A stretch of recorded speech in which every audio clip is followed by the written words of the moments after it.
You ask Tiger to solve. This deals with linear equations with one unknown. The final result is x equals 7. Let's solve it step by step.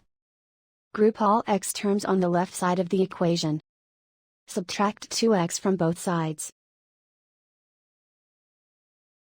Group like terms. Simplify the arithmetic.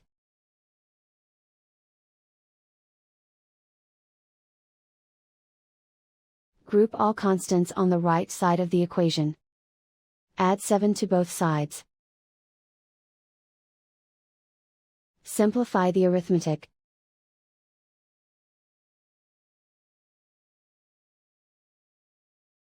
And so the final result is x equals 7.